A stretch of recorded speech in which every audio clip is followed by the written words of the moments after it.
Kalau manusia itu pergi pagi kemudian pulang petang, yang dia lakukan, yang dia pikirkan itu hanya persoalan makan, persoalan minum, ngobrol saja seperti itu, kemudian berkeluarga, punya anak, selesai, tidak beribadah kepada Allah Subhanahu wa taala, ya hanya seperti hewan itu. Makanya kemudian kan ada ungkapan dari Allah Subhanahu wa taala, ulaika hum kal an'am bal hum adall. Mereka itu seperti halnya binatang ternak, bahkan lebih sesat lagi.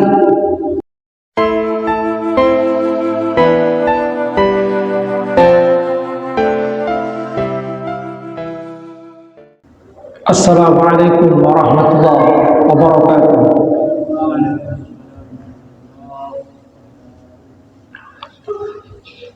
Innal hamdalillah nahmaduhu wa nasta'inuhu wa nastaghfiruh wa na'udzu billahi min shururi anfusina wa min sayyiati a'malina. May yahdihillahu fala mudilla lahu wa may yudlil fala hadiya lahu. Asyhadu an la ilaha illallah wahdahu la syarika lahu wa asyhadu anna Muhammadan 'abduhu wa rasuluhu la nabiyya ba'dahu.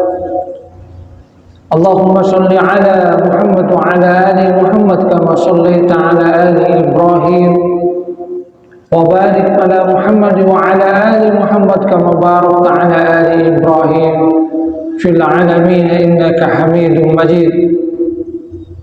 Allahumma la ilma illa ma 'allamtana fa'allimna ilman yanfa'una wanfa'na bima 'allamtana. Rabbana atina min ladunka rahmatan wa hayyi' lana min amrina rashada. Rabbi shrah li sadri wa yassir li amri wahlul 'uqdatam min lisani yafqahu qawli, amma ba'du. Hadirin jamaah pengajian rahimakumullah, alhamdulillah kita bersyukur kepada Allah Subhanahu wa taala karena kita masih diberikan oleh Allah Subhanahu wa taala satu karunia berharga, yaitu kita bisa memenuhi panggilan Allah Subhanahu wa taala, salat maghrib berjamaah yang kita lanjutkan dengan kajian dari ayat-ayat Al-Qur'an. Kita lanjutkan kajian di surah Adz-Dzariyat. Dulu kita sudah sampai ke ayat yang ke-51, sekarang kita lanjutkan di ayat ke-52 sampai ayat terakhir insyaallah. Firman Allah Subhanahu wa taala, a'udzubillahi minasyaitonir rajim. Kadzalika ma atal ladzina min qablihim mir rasulin illa qalu sahirun aw majnun atawassaw bihi bal hum qaumun taghun. Demikianlah kata Allah, ma'atal ladzina min qablihim mir rasul, tidaklah datang dari sebelum mereka rasul utusan Allah Subhanahu wa taala illa qalu sahirun aw majnun, kecuali mereka mengatakan sahir, tukang sihir, aw majnun, atau orang gila. Allah Subhanahu wa taala di dalam ayat ini menyatakan bagaimana orang-orang yang Allah Subhanahu wa taala utus kepada mereka rasul, kemudian menolak apa yang dibawa oleh rasul utusan Allah Subhanahu wa taala. Dan perilaku mereka itu sama, yaitu bagaimana mereka menyatakan bahwa rasul utusan Allah Subhanahu wa taala itu adalah sahir, tukang sihir, atau kalau tidak mereka katakan majnun, orang gila. Jadi bukan hanya Rasulullah sallallahu alaihi wasallam yang mereka tuduh sebagai sahir, tukang sihir, yang dituduh sebagai majnun, orang gila. Para nabi, para rasul utusan Allah Subhanahu wa taala sebelumnya itu juga mengalami hal yang sama. Ketika mereka menyampaikan risalah dari Allah Subhanahu wa taala, maka mereka ditolak oleh kaumnya, dan kaumnya kemudian menyatakan bahwasanya Nabi itu sahir, tukang sihir. Bahkan walaupun nyata seperti halnya Nabi Musa alaihi salam, sudah jelas perbedaan antara apa yang dibawa oleh Nabi Musa alaihi salam dengan yang dilakukan oleh tukang sihir. Akan tetapi malah Fir'aun itu kan menyatakan, wah ini pemimpinnya. Padahal yang mendatangkan tukang sihirnya itu kan adalah Fir'aun. Dia yang mengundang untuk menghadapi Nabi Musa alaihi salam. Tukang sihir itu melemparkan tali, dan tali itu terlihat seperti halnya ular. Maka Nabi Musa oleh Allah Subhanahu wa taala diperintahkan untuk melemparkan tongkatnya. Lemparkan tongkat kamu. Nabi Musa melemparkan tongkatnya, dan tongkatnya benar-benar menjadi ular besar, dan itu memakan tali-tali yang tampak seperti halnya ular. Sehingga melihat hal yang seperti itu, para tukang sihir itu menyadari, wah ini bukan sihir, ini adalah sesuatu yang tidak mungkin dilakukan oleh manusia. Ini adalah tanda kekuasaan Allah Subhanahu wa taala. Benar bahwasanya dia adalah utusan Allah Subhanahu wa taala. Karena apa yang dilakukan oleh Nabi Musa alaihi salam itu tidak mungkin dilakukan oleh manusia.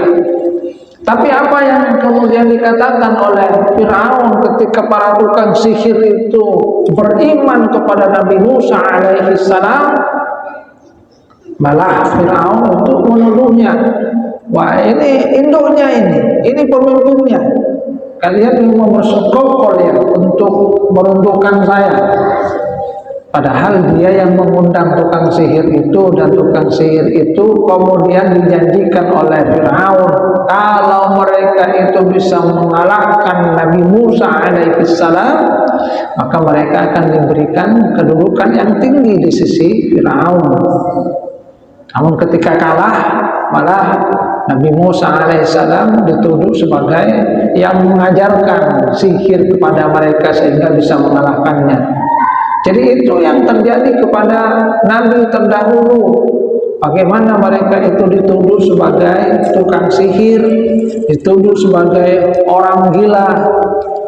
Ini merupakan satu hiburan juga bagi Rasulullah SAW, bahwa apa yang menimpa beliau itu bukan hanya beliau yang mengalami, tapi juga dialami oleh para nabi, para rasul sebelumnya. Nah, kemudian Allah Subhanahu wa taala katakan, atawasau bih bal hum qaumun taghun. Apakah mereka itu berwasiat itu? Kenapa bisa sama itu? Generasi terdahulu itu menyatakan bahwasanya nabinya itu adalah tukang sihir, nabinya itu gila. Kemudian berikutnya ketika datang lagi nabi, mereka katakan sama, tukang sihir, gila. Sampai datang Nabi Muhammad sallallahu alaihi wasallam, Nabi Muhammad dikatakan juga sebagai tukang sihir, gila. Jadi kata Allah Subhanahu wa taala, apakah mereka kemudian memberikan pesan itu, wasiat, kalau datang utusan Allah maka hendaklah kalian katakan itu adalah tukang sihir, hendaklah kalian katakan dia itu gila. Kemudian Allah Subhanahu wa taala katakan, bal hum qaumun taghun. Sesungguhnya yang terjadi memang tidak ada pesan yang disampaikan oleh generasi terdahulu kepada generasi berikutnya. Kadang-kadang jaraknya itu jauh, seperti halnya yang terjadi kepada Nabi Muhammad SAW. Itu kan jarak kenabian cukup jauh. Sehingga sesungguhnya yang terjadi adalah balhum qaumun taghun. Mereka itu memang sama-sama kaum yang melampaui batas. Jadi ada kesamaan yang diisyaratkan di dalam ayat yang lain, tasyabahat qulubuhum. Hati mereka itu yang sama, mirip, sehingga ketika datang peringatan dari Allah Subhanahu wa taala melalui rasul, mereka kemudian menyatakan hal yang senada, yaitu menyatakan bahwasanya para nabi itu adalah tukang sihir.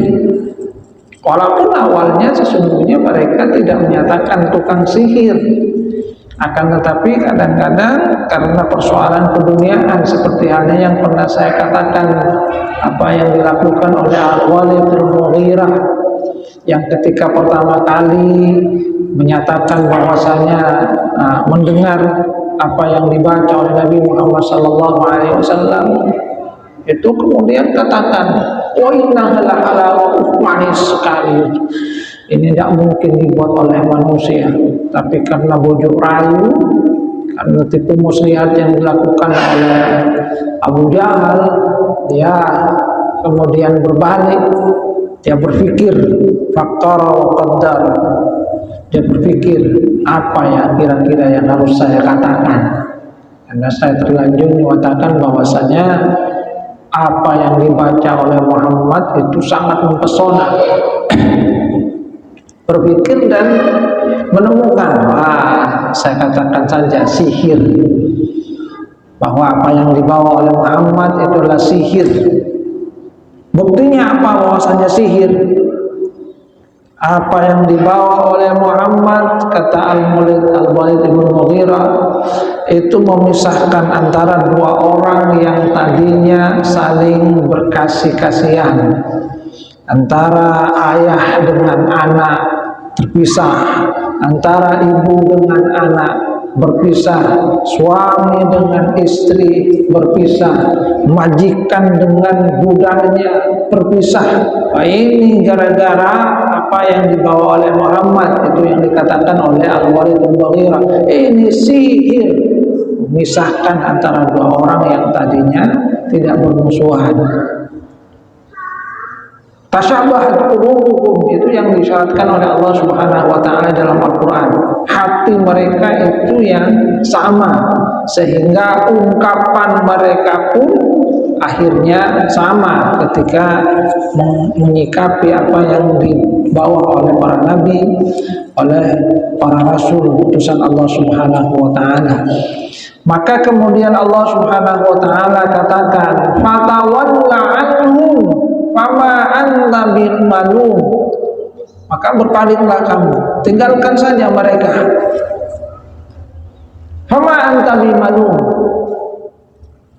kamu itu tidaklah kemudian dicela. Di ayat ini Allah Subhanahu wa taala memerintahkan kepada Rasulullah sallallahu alaihi wasallam untuk tidak mempedulikan mereka yang menyatakan bahwasanya Nabi itu adalah tukang sihir, yang menyatakan bahwasanya beliau adalah orang gila. Sudah, tidak usah pedulikan mereka, tinggalkan saja, tidak usah pedulikan.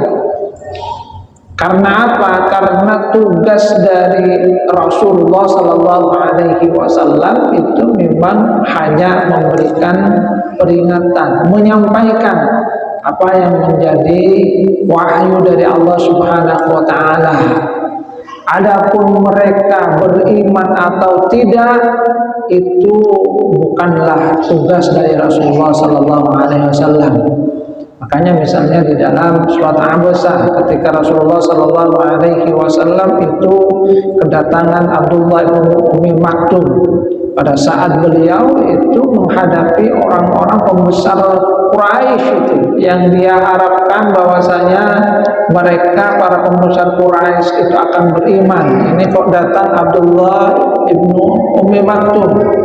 Sehingga Rasulullah SAW yang berharap sangat bahwasanya para pembesar Quraisy itu beriman, yang kalau mereka itu beriman nanti pengaruhnya juga akan lebih besar, diharapkan dengan berimannya mereka maka yang lainnya juga akan ikut beriman.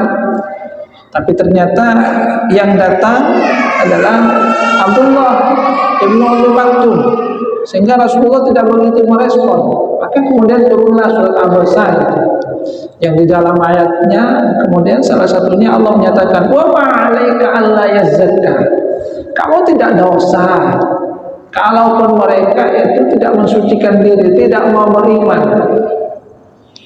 Yang harus diperdulikan malah adalah Abdullah ibnu Umi Maktum yang datang kepada Rasulullah SAW untuk belajar agama Islam. Sudah kata Allah Subhanahu wa taala, wa ma'alaika alla yazzakka, tidak ada apa-apa bagi kamu, kamu tidak dosa, tidak akan mendapatkan celaan kalau para pembesar Quraisy itu tidak beriman kepada engkau. Karena memang sekali lagi tugas dari Rasulullah SAW itu adalah memberikan peringatan. In anta illa nadhir, tidaklah engkau kecuali pemberi peringatan. Wa ma 'alaika illal balagh, tugas kamu itu adalah menyampaikan. Jadi tugas kita ya juga adalah menyampaikan, tidak punya hak untuk memaksa. Karena memang yang namanya agama itu bukan paksaan.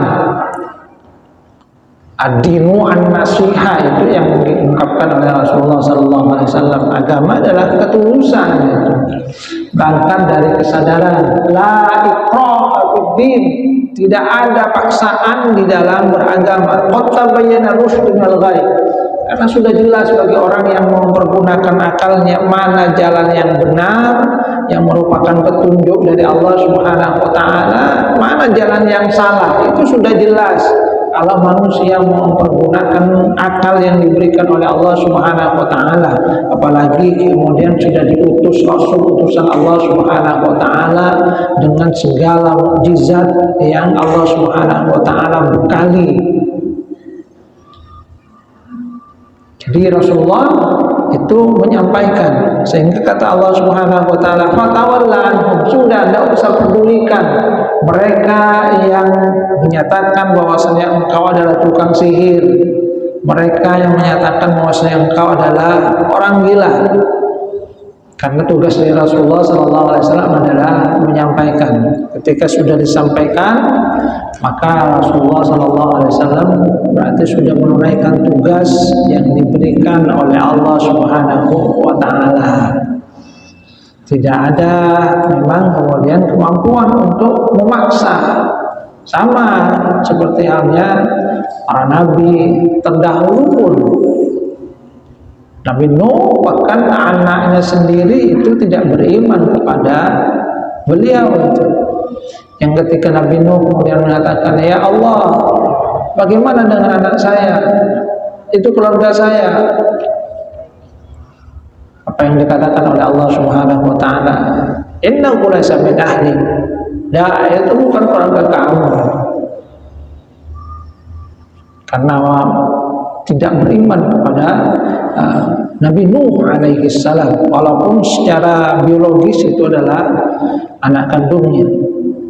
Fatawalla anhum fama anta bimalum. Ya, jadi ini juga pelajaran bagi setiap kita, ya tugas kita adalah memberikan peringatan saja, menyampaikan apa yang harus disampaikan.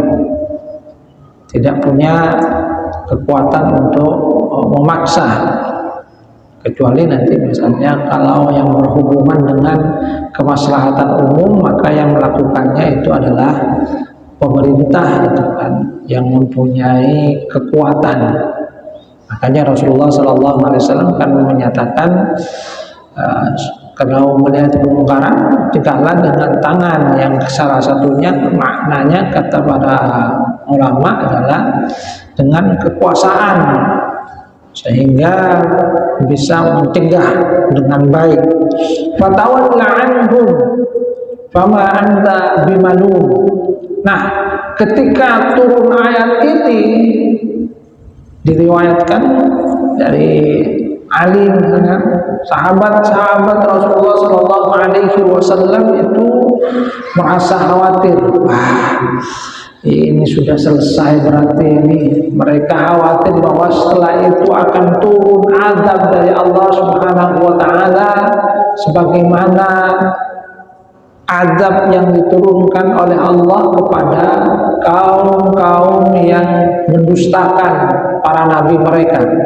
Karena di dalam ayat ini Allah Subhanahu Wa Taala itu menyatakan supaya Rasulullah Shallallahu Alaihi Wasallam tidak memperdulikan lagi, sudah tinggalkan saja mereka. Kamu sudah menyampaikan tugas, melaksanakan tugas, menyampaikan risalah. Mereka beriman itu bagus, tidak beriman fama anta bimalum, kamu tidak tercela, kamu itu tidaklah berdosa. Nah, para sahabat berpikir, wah berarti habis ini kalau suruh biarkan, ini khawatirnya akan datang azab ini. Sehingga mereka kemudian ada rasa khawatir, azab ini, jangan-jangan akan ada azab. Risalah sudah berhenti, sudah selesai. Karena Rasulullah diperintahkan untuk tidak mempedulikan lagi.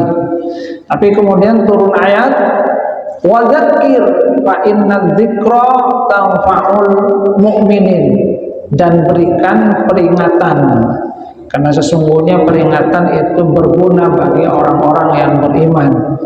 Yang di dalam ayat ini Allah Subhanahu Wa Taala tetap memerintahkan kepada Rasulullah Sallallahu Alaihi Wasallam untuk terus memberikan peringatan, karena peringatan itu akan berguna bagi siapa? Bagi mereka yang memang mau untuk menerima peringatan itu. Jadi Rasulullah Sallallahu Alaihi Wasallam di dalam ayat ini tetap diperintahkan untuk menyampaikan risalah dari Allah Subhanahu Wa Taala. Adapun orang yang tidak mau, ya sudah, tidak usah pedulikan. Walaupun mereka itu menolak Rasulullah Sallallahu Alaihi Wasallam, menjanjikan bahwasanya Rasulullah itu gila, bahwasanya Rasulullah itu kan sihir, sudah tidak usah pedulikan. Tetap memberikan peringatan kepada siapa, kepada yang lainnya yang diharapkan bahwasanya mereka itu akan mau untuk menerima peringatan dari Allah Subhanahu Wa Taala. Karena peringatan itu sesungguhnya akan berguna bagi mereka yang memang mempunyai kesiapan untuk menerimanya. Sehingga setelah turun ayat ini, para sahabat menjadi lega. Wah, alhamdulillah, berarti risalah ini terus supaya disampaikan ini. Tidak akan terjadi azab seperti halnya yang sudah pernah terjadi kepada kaum sebelum Nabi Muhammad Sallallahu Alaihi Wasallam. Karena kaum terdahulu itu kan begitu mereka menolak Nabi mereka, tidak kemudian menyambut apa yang menjadi seruan Nabi mereka, mereka kemudian diazab. Ketika mereka menolak, datang azab dari Allah Subhanahu Wa Taala. Sehingga awalnya sahabat itu khawatir, oh jangan-jangan seperti itu juga. Tapi ketika Allah Subhanahu Wa Taala menyatakan wa dzakir fa inna dzikra tanfa'ul mu'minin, supaya Rasulullah Sallallahu Alaihi Wasallam tetap memberikan peringatan, maka mereka kemudian merasa tenang, karena berarti risalah itu masih akan terus berlanjut. Rasulullah Sallallahu Alaihi Wasallam itu masih akan terus memberikan peringatan kepada satu kaum tidak berhasil, kepada yang lainnya itu diharapkan akan berhasil. Dan memang itulah yang kemudian terjadi. Rasulullah Sallallahu Alaihi Wasallam ditolak oleh orang-orang Quraisy. Beliau kan kemudian berusaha untuk memberikan peringatan kepada kaum Taif. Walaupun kemudian ditolak lagi, beliau itu tetap menyampaikan risalah dari Allah Subhanahu Wa Taala. Beliau utus Mus'ab bin Umair nanti misalnya untuk memberikan dakwah kepada orang-orang yang ada di kota Yathrib atau yang kita kenal sekarang dengan nama Madinah. Jadi terus tetap memberikan peringatan. Hadirin jamaah rahmatullah. Kemudian dia lanjutkan ayat itu, Allah Subhanahu wa taala katakan, "Wa ma khalaqtul jinna wal insa illa liya'budun." Tidaklah aku ciptakan jin dan manusia kecuali untuk beribadah kepadaku. Nah, Allah Subhanahu wa taala kemudian menegaskan tentang hakikat dari manusia. Bahwasanya manusia itu tujuan penciptaannya adalah untuk beribadah kepada Allah Subhanahu wa taala.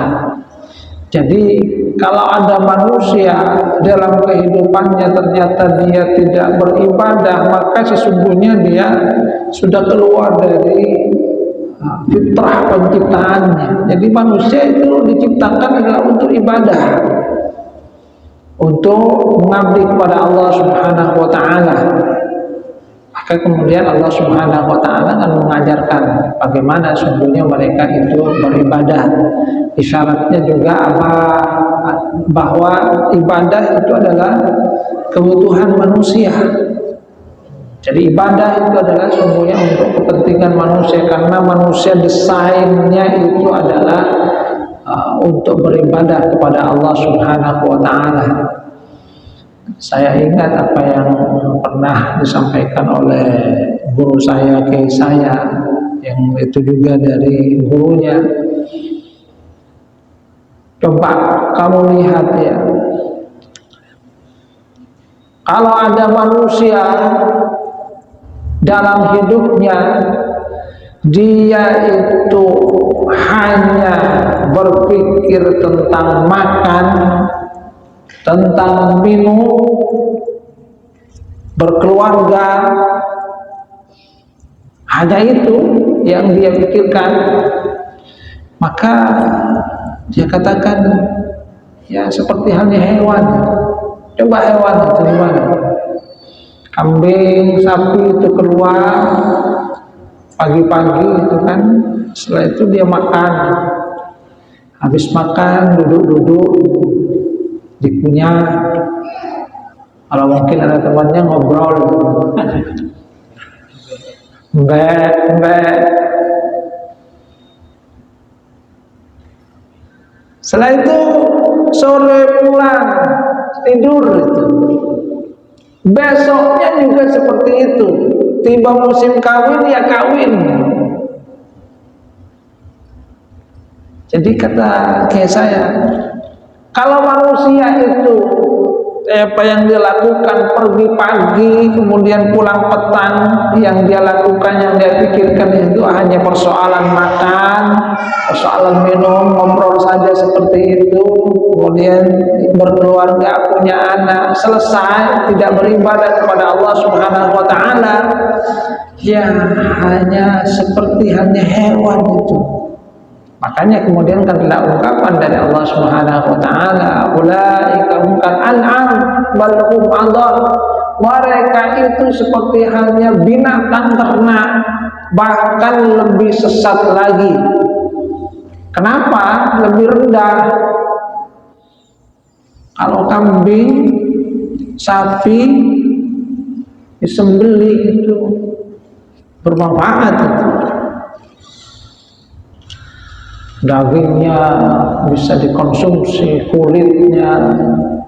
Manusia siapa yang mau makan itu?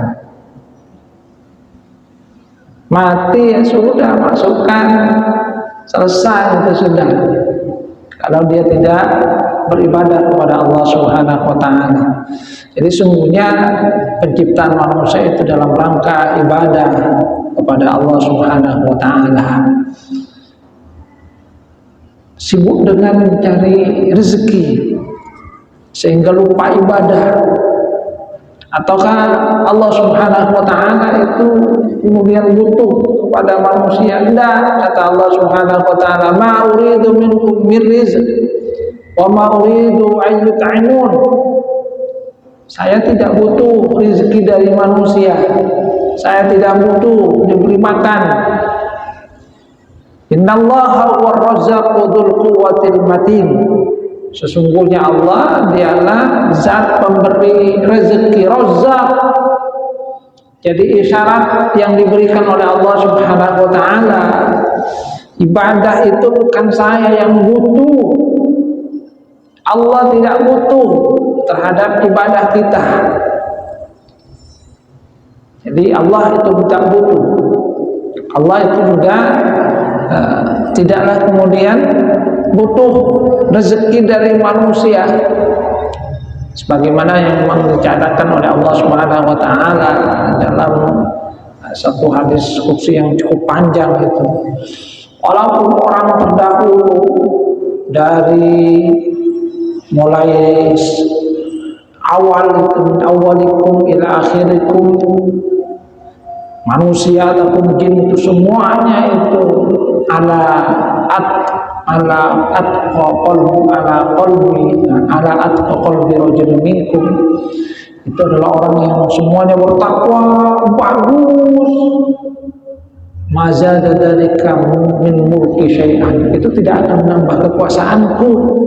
Sebaliknya, walaupun semuanya itu kufur, jelek, tidak beriman kepada Allah Subhanahu wa taala, juga tidak akan mengurangi kekuasaan Allah Subhanahu wa taala. Ma uridu minkum min rizq wa ma uridu an yut'imun. Innallaha huwar-razzaq. Jadi Allah Subhanahu wa taala bahkan katakan, Allah itu zat yang memberikan rezeki. Yang isyaratnya manusia jangan kemudian lupa akan kewajibannya, yaitu ibadah kepada Allah Subhanahu wa taala. Urusan rezeki itu Allah nanti akan memberikan. Makanya dalam satu hadis qudsi juga dari riwayat Abu Hurairah, Rasulullah SAW katakan bagaimana Allah Subhanahu wa taala itu berfirman dalam hadis qudsinya, ya ibna Adam, wahai anak Adam, wahai manusia, tafarragh li ibadati, hendaklah kalian itu sungguh-sungguh menghabiskan waktu untuk beribadah kepadaku. Amla sadraka ghinan, nanti aku akan penuhi hatimu itu dengan kekayaan. Wa asuda faqraka, dan aku tutupi kefakiranmu. Tapi sebaliknya, kalau manusia itu tidak melakukannya, wa illam taf'al, kalau kamu tidak melakukan itu, tidak mau beribadah kepada Allah Subhanahu wa taala, malaktu, aku akan penuhi sadraka syughlan, akan dipenuhi hati ini dengan kesibukan. Itu sibuk mikir banyak masalah dunia itu. Wala suddu faqraka, tidak kemudian ditutup kefakirannya. Maksudnya bukan kemudian tidak kaya itu, tidak diberikan harta, tidak. Walaupun dia punya banyak harta, akan tetapi dia masih merasa kurang terus.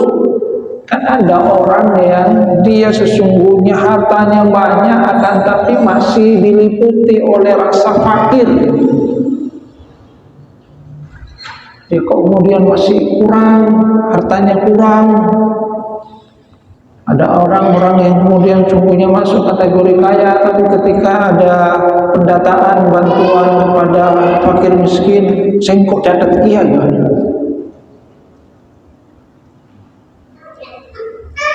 Bantuan kepada yang tidak mampu, suruh catat juga itu. Masih kurang. Itu yang kemudian disyaratkan oleh Allah Subhanahu wa taala, tidak ditutupi kefakirannya. Dia merasa bahwasanya dia kurang hartanya itu yang banyak, tidak memenuhi apa yang menjadi keinginan dirinya. Maka Allah Subhanahu wa taala katakan ini isyarat tentang bagaimana sungguhnya ibadah kalau kita lakukan akan menghasilkan ketenangan. Hati itu akan diberikan kecukupan oleh Allah Subhanahu wa taala. Kita akan merasa tenang dengan apa yang dikaruniakan oleh Allah Subhanahu wa taala. Innallaha huwa ar-razzaqu dzul quwwatil matin. Allah itulah zat pemberi rezeki. Razzaq akan dikatakan dengan razzaq, yang bukan sekedar razik memberi rezeki, tapi razzaq itu artinya yang banyak memberikan rezeki kepada manusia. Dzul quwwatil matin, yang mempunyai kekuatan yang kokoh. Fa inna lil ladzina dzalamu dzanuban misla dzanubi ashabil fil fala yasta'jilun. Fawailul ladzina kafaru min yaumihim alladzi yu'adun. Sesungguhnya orang-orang yang zalim itu punya bagian dari dosa Adam yang nanti juga akan ditimpakan oleh Allah Subhanahu wa taala sebagaimana yang pernah ditimpakan oleh Allah Subhanahu wa taala kepada orang sebelum mereka. Fala yasta'jilun. Maka kata Allah Subhanahu wa taala, jangan mereka itu kemudian yasta'jilun, bergegas untuk minta itu. Maka memang kalau masalah adab, kita memohon agar Allah Subhanahu wa taala tidak mempercepat. Kita mohon agar kita diberikan waktu untuk bisa memperbaiki diri, karena kalau itu sudah terjadi maka tidak ada lagi tempat untuk kembali. Fawailul ladzina kafaru min yaumihim alladzi yu'adun.